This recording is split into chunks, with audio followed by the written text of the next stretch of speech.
अस्सलाम वालेकुम स्टूडेंट्स, मेरा नाम अम्मार मुजाहिद है और आज के इस लेक्चर में हम एक्सरसाइज 4.4 के क्वेश्चन नंबर 11 और 12 को सॉल्व करने वाले हैं। इन क्वेश्चंस में हम ग्राफ स्केचिंग के बारे में सीखेंगे, यानी कैसे किसी ग्राफिंग सॉफ्टवेयर के बगैर आप किसी फंक्शन का ग्राफ प्लॉट कर सकते हैं। ये शायद 100% तो नहीं कहा जा सकता, लेकिन इसमें यह है कि मैथमेटिकल एरर कुछ भी नहीं होता, बाकी आपकी ड्राइंग पे डिपेंड करता है आप कितना एक्यूरेसी के साथ इसको प्लॉट कर सकते हैं। मेरे ख्याल में अगर मैं इसको 99% एक्यूरेट कहूँ तो ये गलत नहीं होगा। तो लीजिए ये कुछ स्टेप्स हैं जिसको हमें फॉलो करना है।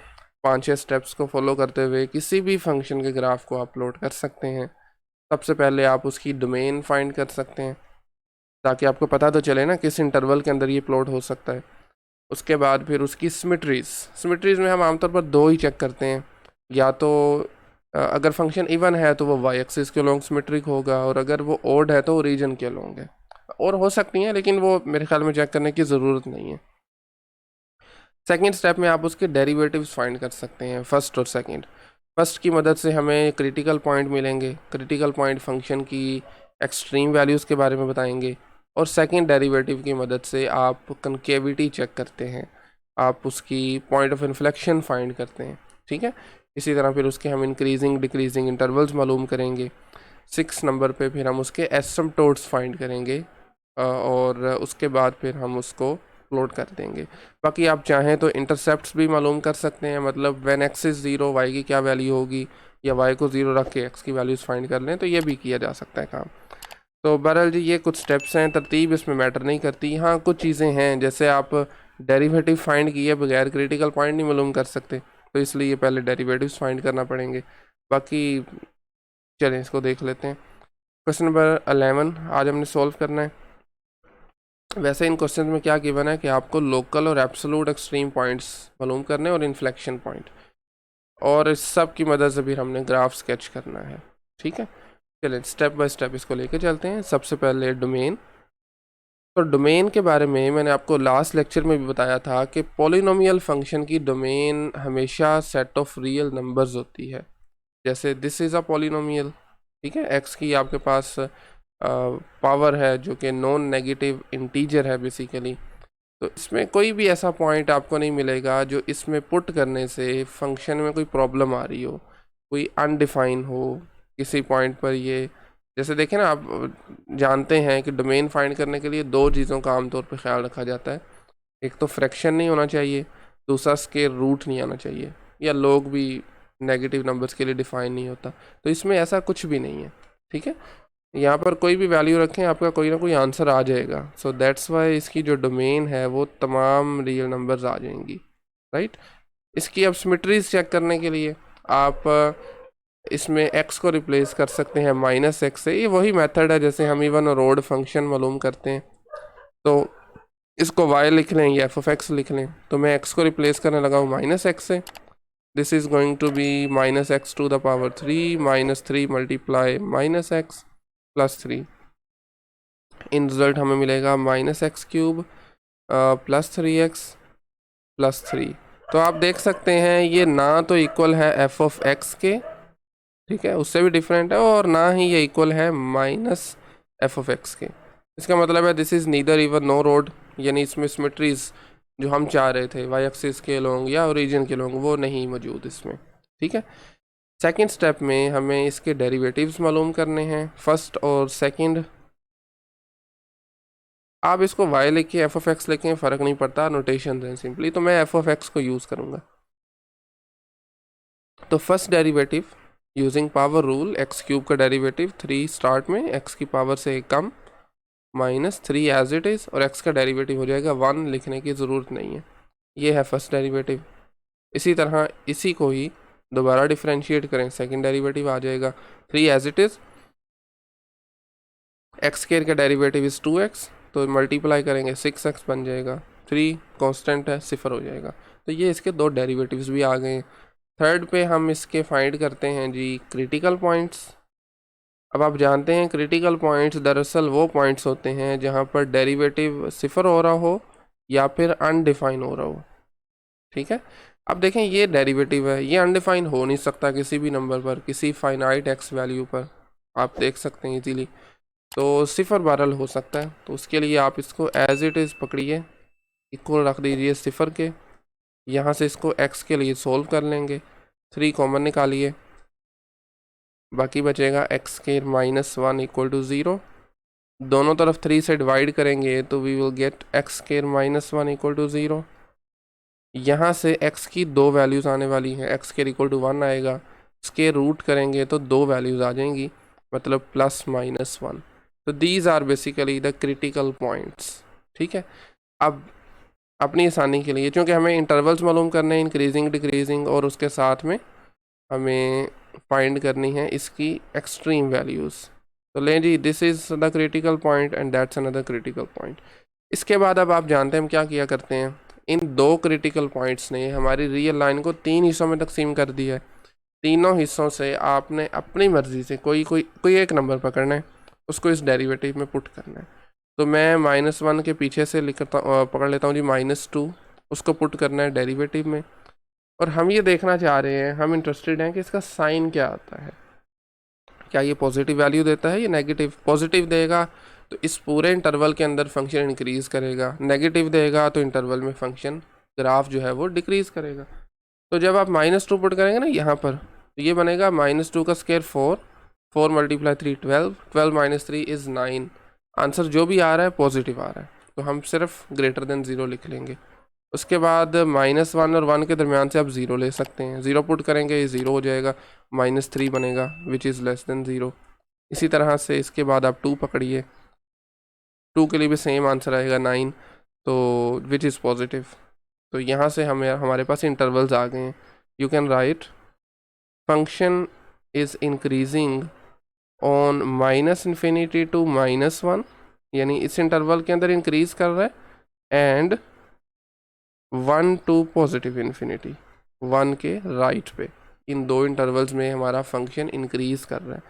जबकि डिक्रीज की बात की जाए तो वो मिडल वाला जो इंटरवल है, यानी -1 से लेकर 1 तक, इस इंटरवल में फंक्शन डिक्रीज कर रहा है। ठीक है, लें जी, ये इंटरवल्स हैं। अब हमें चाहिए इसकी लोकल और एब्सोलूट एक्सट्रीम वैल्यूज़। उसके लिए आप फर्स्ट डेरिवेटिव टेस्ट यूज़ कर सकते हैं, ये सेकंड डेरिवेटिव यूज़ कर सकते हैं। फर्स्ट डेरिवेटिव तो सीधा सीधा हमने कर चुके हैं ऑलमोस्ट। देखिए -1 के पहले डेरिवेटिव पॉजिटिव है, बाद में नेगेटिव है, तो -1 पे फिर लोकल मैक्स वैल्यू होगी। 1 के पहले नेगेटिव है, बाद में पॉजिटिव है, तो 1 पे मिनिमम होगी। Very simple. So you can just write local maximum at x is equal to -1। और फंक्शन क्या वैल्यू देगा -1 पर, वो आप फाइंड कर सकते हैं। फंक्शन में, गिवन फंक्शन के अंदर x को रिप्लेस कीजिए ज़रा -1 के साथ, तो इसमें इसका जो आंसर बनेगा f of -1 that is going to be 5। ठीक है, ये आप बदल कर सकते हैं। इसी तरह लोकल मिनिमम, ऊपर वापस आएँ, 1 पर फिर लोकल मिनिमम होगा at x is equal to 1। ठीक है, और फंक्शन की वैल्यू 1 पे, अगेन आप फंक्शन में जब 1 पुट करेंगे तो ये आपको नंबर आंसर भी 1 देगा, तो ये बेसिकली मिनिमम वैल्यू है। ठीक है, तो आई थिंक हमने फोर्थ पॉइंट भी कर लिया है, उसमें हमें इंक्रीजिंग डिक्रीजिंग इंटरवल्स वगैरह मालूम करने थे। अब आ जाएँ फिफ्थ पे, जिसमें हमें इसके पॉइंट ऑफ इन्फ्लेक्शन फाइंड करने हैं। पॉइंट ऑफ इन्फ्लेक्शन बेसिकली वो पॉइंट्स होते हैं जहाँ से फंक्शन की कॉन्केविटी चेंज हो रही होती है। बाय द वे ये सब चीज़ें हम ऑलरेडी कर चुके हुए हैं इसी सीरीज़ में, पिछले लेक्चर्स आप देख सकते हैं। तो लें जी, वो पॉइंट्स जहाँ पर डबल डेरिवेटिव 0 या अनडिफाइन होता है वो पॉइंट ऑफ इन्फ्लेक्शन कहलाते हैं। डबल डेरिवेटिव हमने अभी फाइंड किया था, दैट इज़ 6x, जो कि कभी इन्फिनिटी नहीं हो सकता, बट हाँ 0 हो सकता है। कब होगा? सिंपली जब आप x में 0 लगाएंगे तो ये 0 हो जाएगा। ठीक है, 6 से डिवाइड करें तो सिंपली x की वैल्यू 0 आ रही है, and this is the point of inflection. अब हमें मालूम करना है कि हमारे पास किस इंटरवल में कॉनकेव अपवर्ड हो रहा है हमारा ग्राफ, और कहाँ पर कॉनकेव डाउनवर्ड है। लें जी, दिस इज़ 0, 0 ने पूरी रियल लाइन को दो हिस्सों में तकसीम कर दिया। अब आप 0 के लेफ़्ट पे कोई एक नंबर पकड़ेंगे, उसको डबल डेरिवेटिव में पुट करेंगे। लेट्स से मैं -1 लेता हूँ, डबल डेरिवेटिव था 6x, -1 रखेंगे, आंसर क्या आएगा? -6, विच इज़ नेगेटिव, राइट। और इसी तरह से जब आप 0 के राइट पे कोई एक नंबर लें, 1 लें, 2, 3, कोई फ्रैक्शन में ले लें, तो उसको जब पुट करेंगे तो 6 × 1 6 आंसर आएगा विच इज़ पॉजिटिव। इसका मतलब है -∞ से 0 तक डाउनवर्ड है, कॉनकेव डाउन है, और 0 से आगे अपवर्ड हो जाएगा।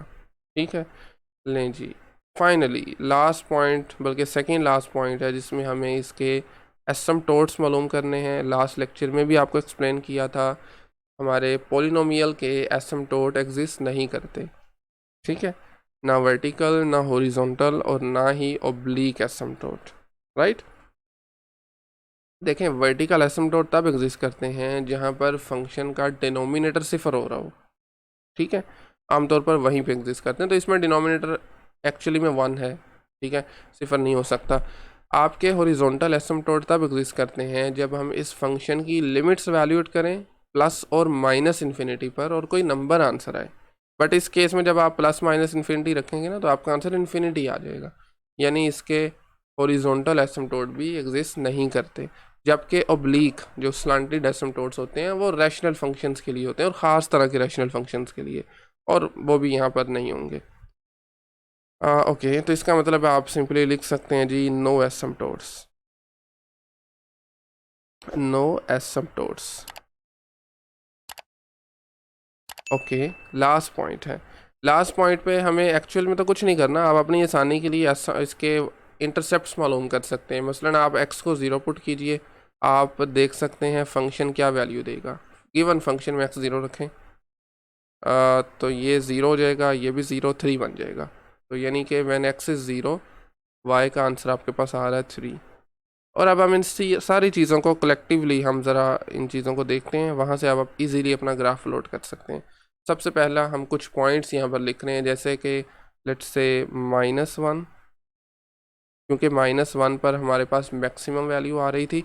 एक चीज़ सॉरी मैं भूल गया हूँ, एब्सोल्यूट मैक्सिमम बताना। कहाँ पर गया, दिस वन, देखें यहाँ से लोकल एक्सट्रीम वैल्यू तो बता चुका हूँ, एब्सोल्यूट के बारे में क्या ख्याल है। उसके लिए हम रफ स्केचिंग कर सकते हैं समझने के लिए। देखें -1 से पहले इंक्रीज़ हो रहा है, उसके बाद डिक्रीज़, उसके बाद फिर इंक्रीज़, मतलब ऊपर की तरफ चलता जा रहा है। इसका मतलब है इसकी maximum, absolute maximum value exist नहीं करेगी, क्योंकि इसकी सबसे बड़ी वैल्यू नहीं पता। और इसके इधर से भी ये नीचे की तरफ चलता जाएगा। ठीक है, इंक्रीज़ कर रहा है ना, लेकिन नीचे पता नहीं कहाँ से आ रहा है, तो इसकी एब्सोल्यूट मिनिमम वैल्यू भी एग्जिस्ट नहीं करेगी। तो you can just write no absolute extrema, right, no absolute extreme values exist. लें जी, अब आते हैं अपने ग्राफ की तरफ। -1 पर फंक्शन ने वैल्यू दी थी 5, तो लेट्स से दिस इज़ 5। ये पॉइंट है जहाँ से फंक्शन हमारा ग्राफ पास करेगा। दूसरा हमारा पॉइंट था +1, जहाँ पर हमारे पास वैल्यू आ रही थी 1। ठीक है, लेट्स से ये 1 है, दिस इज़ +1, तो यहाँ से भी पास करेगा। उसके बाद हमारा पॉइंट ऑफ इन्फ्लेक्शन क्या आया था, 0 आया था। कहाँ गया, दिस वन, 0 आया था। और 0 पर फंक्शन वैल्यू क्या दे रहा है वो भी आप इजीली देख सकते हैं। 0 पर फंक्शन यहाँ पर पुट करेंगे ना, 3 आ रहा है, तो लेट्स से ये 3 है, तो यहाँ से भी हमारा ग्राफ पास करेगा। ठीक है, एंड दैट्स इट। अब -1 से पहले इंक्रीज़ कर रहा है, तो वो यही सूरत हो सकती है ना उसकी इंक्रीज़ करने की, ऊपर की तरफ जा रहा है। ठीक है, -1 के बाद डिक्रीज़ कर रहा है, लेकिन इन पॉइंट से पास होते हुए जाएगा, लें जी 1 तक। और 1 के बाद में फिर से थोड़ा सा इसको हम ओके, ये एग्जैक्टली सॉरी, मुझे एग्जैक्टली 3 के ऊपर से पास करना चाहिए था। चलें, ये लें जी, अब ठीक है, एक मिनट ज़रा। ओके, सो देखें ये -1 से 1 तक क्या किया, डिक्रीज़ किया, 1 के बाद फिर इंक्रीज़ करने लग गया। लें जी, this is the graph of the given function. ठीक है, अब अगेन ये डिपेंड करता है आपकी ड्राइंग पे, बाकी इसमें मैथमेटिकल एरर कुछ भी नहीं हो सकता। ठीक है, ऑलराइट, नेक्स्ट क्वेश्चन नंबर 12 पे आ जाएं। Again this is a polynomial. जब आप पावर और इसकी ओपन करेंगे इसको, तो दिस इज़ अ पॉलिनोमियल। ठीक है, तो पॉलिनोमियल की डोमेन हम जानते हैं। सबसे पहले मैं लिख सकता हूँ set of all real numbers. आप इसकी वो मालूम कर सकते हैं, क्या इसमें कोई सिमिट्रीज एग्जिस्ट नहीं करती, तो माइनस एक्स से रिप्लेस कीजिए। 6 minus 2 minus x whole square, this is going to be minus x. 6 plus 2x, तो इस प्लस की वजह से काम गड़बड़ हो गई है, ऐसे ही है, ये माइनस है ये प्लस है, बाहर भी प्लस माइनस आ गया, तो इसका मतलब है neither it is equal to f of x nor minus f of x, ना तो इवन है ना ओड है, कोई सिमिट्रीज इसमें एग्जिस्ट नहीं करती। सिमिट्रीज कौन सी, वाई वाली, y is equal to I mean sorry y axis वाली और ओरिजिन वाली, इसके अलावा हो सकती हैं लेकिन हमें फाइंड करने की ज़रूरत नहीं है वो, ठीक है। नेक्स्ट स्टेप में हम फाइंड करते हैं जी इसके डेरिवेटिव्स, पहले दोनों डेरिवेटिव्स। अब आप पे है कि आप इसको पहले मल्टीप्लाई करते हैं या डायरेक्टली प्रोडक्ट रूल अप्लाई करते हैं, तो हम चलें प्रोडक्ट रूल कर लेते हैं। दो फंक्शन है ना, पहला x है और दूसरा है 6 माइनस 2x का स्केयर। प्रोडक्ट में चलें, पहला function as it is, second का डेरिवेटिव, तो सेकंड में पहले पावर रूल लगेगा, 2 स्टार्ट में, 6 minus 2x as it is आ जाएगा, पावर से जब आप एक कम करेंगे तो वो 1 बनेगा। उसके बाद फिर ये इनर फंक्शन का डेरिवेटिव यानी 6 माइनस 2x का, जो कि बनेगा 0 माइनस 2, ठीक है, प्लस साइन, फिर फर्स्ट फंक्शन का डेरिवेटिव x का जो कि 1 आ जाएगा, और 6 माइनस 2x का whole square as it is आ जाएगा, राइट। सिंप्लीफाई कर लें इसको, देखें यहाँ पर भी 6 माइनस 2x है, यहाँ पर भी है, तो ये कॉमन आ सकता है 6 माइनस 2x। बाकी अगर आप देखें तो यहाँ से बचेगा x2 and this minus 2, multiply करेंगे तो ये बनेगा माइनस 4x, और यहाँ से एक 6 माइनस 2x आपने लिख लिया था, चूँकि पावर 2 है तो एक बाकी बच जाएगा 6 माइनस 2x। 3 कॉमन लीजिए, सॉरी 2 कॉमन लीजिए, ये बनेगा 3 माइनस एक्स, और यहाँ से ये 6 माइनस 6x। एक स्टेप हम और कर लेते हैं, सिंप्लीफाई करेंगे, 6 कॉमन लेंगे, 2 से मल्टीप्लाई होकर 12 बन जाएगा, तो ये आ जाएगा जी 12 मल्टीप्लाई 3 माइनस एक्स, और यहाँ पर बाकी बचेगा 1 minus x. This is the first derivative. इसी को ही अब आप दोबारा से डिफ्रेंशिएट कर सकते हैं, मेरे ख्याल में कोई मुश्किल काम नहीं है, तो चलें कर लेते हैं। 12 तो खैर उसको तो आपने बिल्कुल नहीं छेड़ना, बाहर ही रहने दें, अंदर प्रोडक्ट है, प्रोडक्ट रूल अप्लाई कर दें।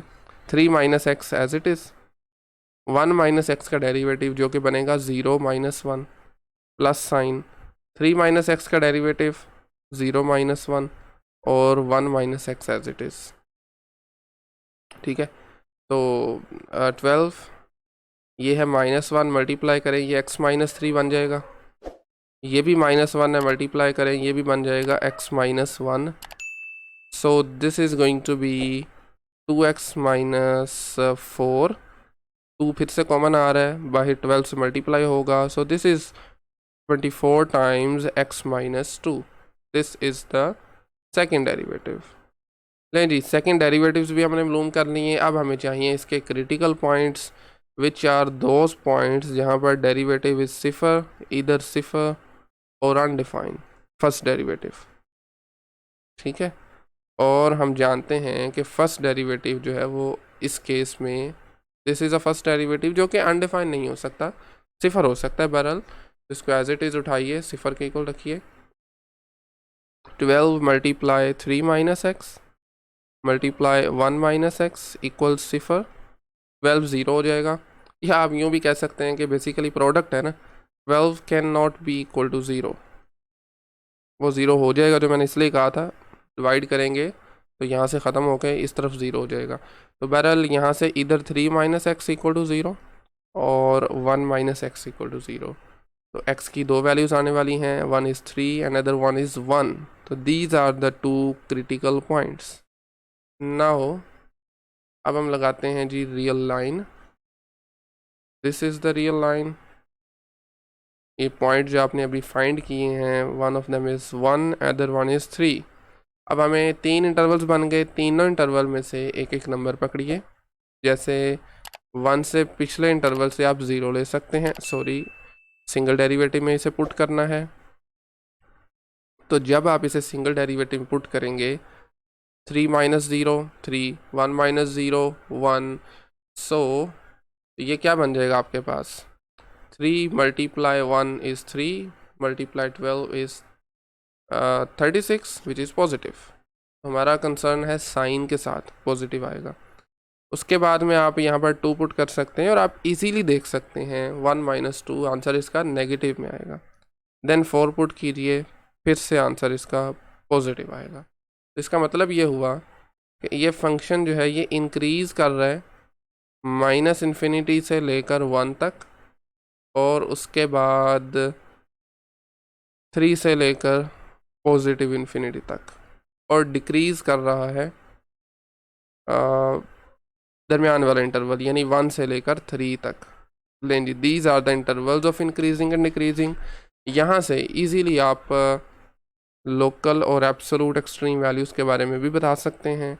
1 के पहले डेरिवेटिव पॉजिटिव है, बाद में नेगेटिव है, तो यहाँ पर फिर लोकल मैक्स वैल्यू होगी, local maximum at x is equal to +1। और फंक्शन क्या वैल्यू देगा 1 पर, फाइंड की जा सकती है इजीली। फंक्शन गिवन में 1 पुट कीजिए x की जगह पर, तो ये आंसर देगा 16। देखिए ना, सिंपल है बिल्कुल।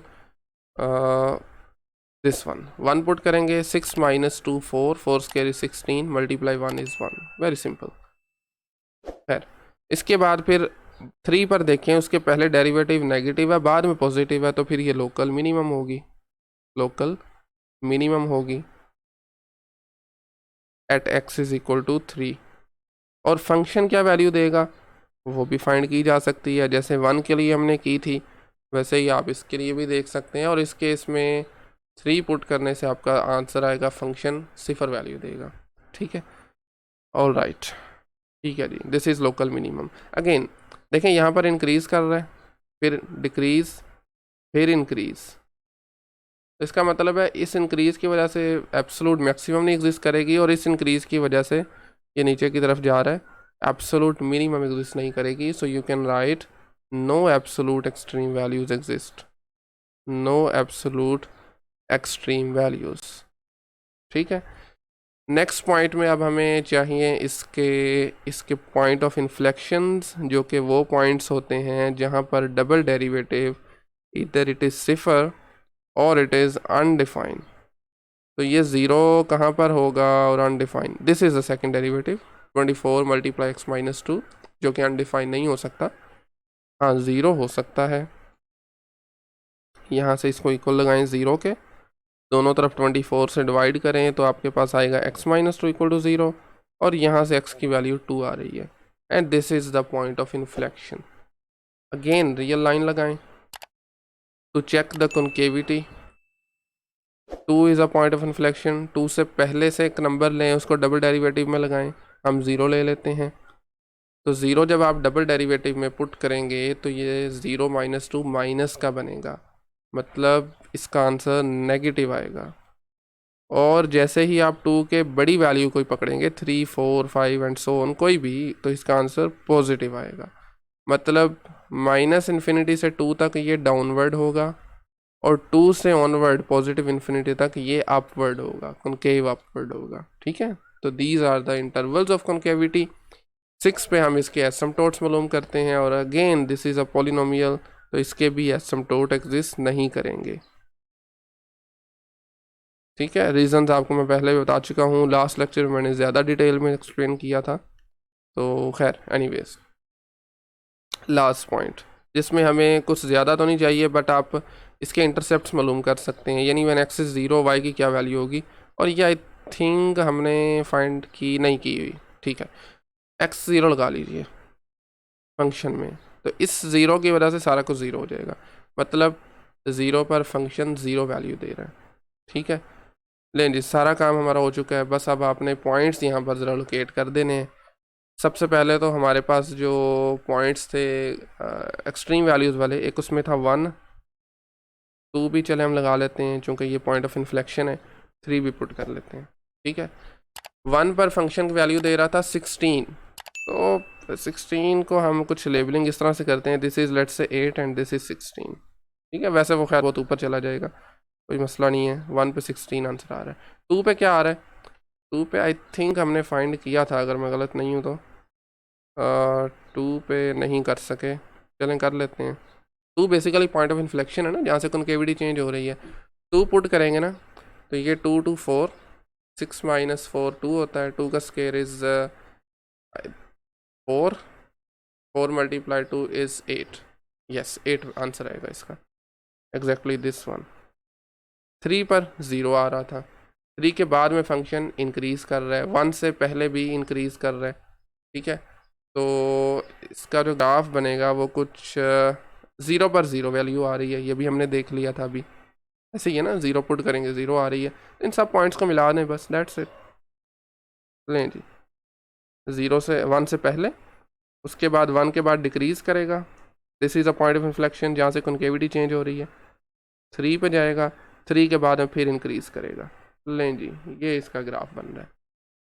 पॉइंट्स आप यहाँ पर मेंशन कर सकते हैं। दिस इज़ बेसिकली 1,16 जो कि लोकल मैक्स वैल्यू है। दिस इज़ 3,0 जो कि लोकल मिनिमम वैल्यू है। This 2,8 is a point of inflection. अब देख सकते हैं 2 के लेफ़्ट पे कॉन्केव डाउनवर्ड है, डाउन साइड पे ओपन है। 2 के राइट पे ये कॉन्केव अपवर्ड है। हम इसको डेरिवेटिव की मदद से भी देख चुके हैं, ठीक है। नहीं जी, काफ़ी आई थिंक आज के लिए इतना ही। टाइम जो है वो भी 26+ मिनट्स हो चुके हैं। खैर, आज के लेक्चर में कोई भी क्वेश्चन क्यूरी हो तो आप कमेंट सेक्शन में पूछ सकते हैं, otherwise thank you very much.